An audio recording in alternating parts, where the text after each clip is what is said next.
जय हिंद साथियों, स्वागत है आपके अपने YouTube परिवार में। तो कैसे हैं आप लोग? उम्मीद करते हैं अच्छे होंगे। हम लोगों ने प्रॉफिट एंड लॉस का क्लास नंबर 4 तक कर लिए थे। आज क्लास नंबर 5 है। तो चलिए हम लोग अगले क्वेश्चन की ओर बढ़ते हैं और देखते हैं क्वेश्चन क्या कर रहे हैं। देखिए, ये बोल रहे हैं एक दुकानदार ने 6 से ही 2/3% का लाभ पर लेट बेचा। तो हमको दिया क्या हुआ है? दिया हुआ है हमको प्रॉफिट कितना का हो रहा है? 6 से ही 2/3%। कोई दिक्कत नहीं ना? बेच दिया। यदि विक्रय मूल्य, और हमको दिया क्या हुआ है? एसपी दिया हुआ है। विक्रय मूल्य कितना है? 1600। तो क्रय मूल्य यानी सीपी हमको निकालना है। देखिए, 6 से 2/3% का प्रॉफिट हो रहा है। जब पूर्णांक तोड़िएगा 6 18 2 20/3% हटेगा तो नीचे क्या आ जाएगा? 100। 20 पंचे 100, 1/15। 1/15 ये क्या हुआ? ये हुआ सीपी। और ये क्या हुआ? ये हुआ प्रॉफिट। ठीक ना? यानी 15 का वस्तु उस पर 1 रुपया का प्रॉफिट हो रहा है। तो बेच कितने में रहा है? बेच रहा है 16 रुपया में। कितना में बेच रहा है? बेच रहा है 16 रुपया में। 16 रुपया में, यानी कि एसपी कितना हो जाएगा? 16 और सीपी कितना हो जाएगा? 15। तो देखिए, हमको दिया हुआ है एसपी बराबर कितना दिया हुआ है? 16। तो आंसर हो जाएगा एसपी बराबर कितना दिया हुआ है? 1600। और एसपी का मान कितना है? 16। और हमसे पूछा है सीपी यानी क्रय मूल्य क्या होगा? तो क्रय मूल्य कितना है? क्रय मूल्य हो जाएगा 15। तो इसको कटा देते हैं। 16 से 16 खत्म, यानी 15 इंटू 100 बराबर क्या हो जाएगा? 15। तो सीपी कितना निकला? 1500। यहाँ तक क्लियर है? किन्हीं को कोई दिक्कत नहीं ना? तो अगले क्वेश्चन की ओर बढ़े। चलिए हम लोग देखते हैं। हम लोग क्वेश्चन नंबर 14 देखते हैं। और क्वेश्चन 14 देखते हैं। क्वेश्चन 14 नंबर बोल रहे हैं,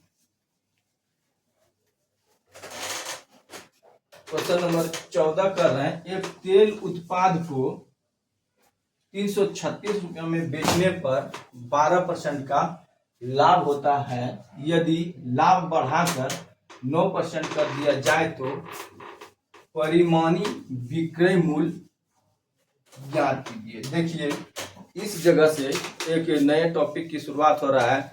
और ये क्वेश्चन जो है ये थोड़ा लॉजिक वाला है। तो इसके लिए हम लोग क्या करते हैं, पहले एक दो ठो इसका एग्जांपल देख लेते हैं। तो मान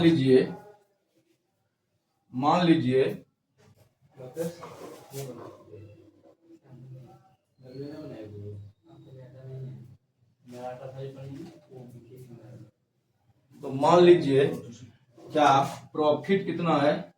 एक पर प्रॉफिट 20% है। और एसपी कितना है? एसपी मान लेते हैं एसपी 2400 है। कितना है? 2400 है। फिर जो है प्रॉफिट हो जाता है 30%। तो एसपी यानी विक्रय मूल्य क्या हो जाएगा? देखिए, एक वस्तु पर जब 20% का लाभ होता है तो वह 2400 में बिक जाता है। कितना में? 2400 में बिक जाता है। फिर उसी वस्तु पर अगर 30% का लाभ होगा तो वह वस्तु कितने में बिकेगा? हमसे यही पूछ रहा है। तो देखिए ये हो जाएगा, यानी क्रय मूल्य यानी विक्रय मूल्य एसपी कितना दिया हुआ है? 2400। एक वस्तु पर 20% का लाभ होता है, यानी कहने का मतलब है कोई भी वस्तु अपने आप में अगर 100 था तो वो कितना हो जाता है? 120 हो रहा है। तो 20% का लाभ यानी 120%। और उसी वस्तु पर यानी इसी पर 30% का लाभ हो जाता है तो वो वस्तु कितना में बिक जाएगा? तो कोई भी वस्तु 100 था, उस पर 30% का लाभ हो गया तो कितना हो गया? 130%। यहाँ तक कोई दिक्कत? तो देखिए, परसेंट से परसेंट खत्म, इसको कटाएंगे, 0 से 0 खत्म हो जाएगा। 12 दूनी 24 यानी 200। ये कितना हो जाएगा? 20 गुना 130 बराबर हो जाएगा 26 पर डबल जीरो। तो दूसरा वस्तु जो है उसका विक्रय मूल्य कितना हो जाएगा 2600 हो जाएगा। यहाँ तक क्लियर है? किन्हीं को कोई दिक्कत? उम्मीद करते हैं आप लोगों को यह क्वेश्चन अच्छे से समझ में आ गया होगा। तो चलिए हम लोग अब क्वेश्चन पर चलते हैं, क्वेश्चन की ओर चलते हैं और देखते हैं क्वेश्चन क्या बोल रहे थे। देखिए सेम क्वेश्चन है, ये बोल रहे हैं एक तेल उत्पाद को 336 रुपये में बेचने पर 12% का लाभ होता है। कितना का? एक पर होता है 12% का लाभ, एक पर क्या होता है 12% का लाभ होता है। यदि लाभ बढ़ाकर 12% का लाभ होता है किस पर होता है? एसपी पे, यानी SP1 बराबर कितना हो रहा है 336 का। तो दूसरा प्रॉफिट फिर बोल रहा है उसी पर, यानी इसी लाभ को घटाकर 9%, यानी ये जो 12% था इसको घटाकर 9% कर देते हैं। तो प्रॉफिट 1 प्रॉफिट 2 बराबर क्या हो जाएगा 9%। तो पूछ रहा है SP2 बराबर क्या हो जाएगा वाट। कोई दिक्कत यहाँ तक नहीं ना? आगे बढ़े। चलिए ये देखिए, तो ये हो जाएगा 336 का कोई वस्तु था, इस पर पहले 12% का लाभ होता है। यानी कि कहने का मतलब है कोई भी चीज पहले 100 था तो उस पर 12% का लाभ हो गया तो कितना हो गया 112 हो गया। कितना हो गया 112% हो गया। यहाँ तक क्लियर है? इन्हीं को कोई दिक्कत? उसके बाद बोलता है उसी वस्तु पर फिर जो है उसी वस्तु पर फिर 9% का प्रॉफिट हो जाता है। फिर इसी पर 9% का, यानी कोई भी वस्तु 100 था उस पर 9% का प्रॉफिट हो गया तो कितना हो गया 109 हो गया। तो परसेंट से परसेंट खत्म हो जाएगा। कोई दिक्कत नहीं ना?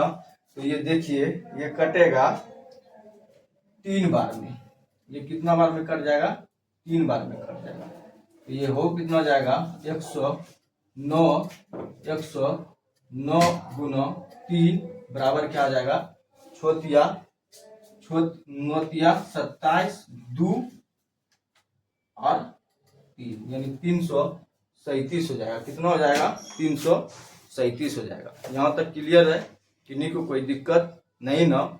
तो अगले क्वेश्चन की ओर बढ़े। तो चलिए क्वेश्चन नंबर 15 देखते हैं क्या बोल रहे हैं। क्वेश्चन नंबर 15 सेम क्वेश्चन है। तो क्वेश्चन नंबर 15 बोल रहे हैं एक आदमी एक गाय 22,000 रुपये में बेचता है और उसे 10% लाभ अर्जित करता है। ठीक है? कोई दिक्कत? तो प्रॉफिट 1 बराबर क्या हो जाएगा 10% लाभ। ठीक है? और बेचता कितना है, यानी SP1 बराबर क्या हो जाएगा 22,000। क्लियर है? कोई दिक्कत? और फिर देखिए प्रॉफिट 2 बराबर कितना हो जाएगा 14% का लाभ। कोई दिक्कत? तो SP2 बराबर पूछ रहा है क्या होगा वाट। तो देखिए एक सामान खरीदा, उस पर पहले मान लीजिए एक सामान खरीदा उस पर पहले 10% का लाभ हुआ। ठीक है? अब फिर उसी वस्तु पर क्या किया 14% का लाभ कर दिया। यानी एक सामान खरीदा पहले उस पर 10% का लाभ किया फिर 14% का लाभ करेगा तो उसका SP यानी विक्रय मूल्य क्या होगा, यानी विक्रय मूल्य उसका क्या होगा। यानी कहने का मतलब हुआ ये बोल रहे क्वेश्चन कि पहले यानी 22,000 में जो 22,000 में कोई गाय बेचा उस पर क्या किया 10% का लाभ हो गया तो क्या हो जाएगा 110%। फिर इसी पर 14% का लाभ कर देता है यानी 114%। तो ये पूछ रहा है SP2 बराबर क्या हो जाएगा SP2 यानी विक्रय मूल्य बराबर क्या हो जाएगा। तो देखिए परसेंट से परसेंट खत्म हो जाएगा, 10 से 10 खत्म हो जाएगा तो इसको कटाइएगा 11 दूनी 22 यानी 200। तो ये हो जाएगा 114 गुना 200 बराबर हो जाएगा 0 0 4 दूनी 8 2 2। यानी 22,800। पहले 2200 में बेच रहा था 10% के लाभ पर, जब उसको फिर 14% के लाभ पर बेचा तो उसको कितना हो गया 22,800 हो गया। उसका विक्रय मूल्य कितना हो जाएगा 22,800। यहाँ तक क्लियर है? किन्हीं को कोई दिक्कत नहीं ना? तो आज के लिए इतना ही, फिर हम लोग अगले क्लास में मिलते हैं। जय हिंद, जय भारत।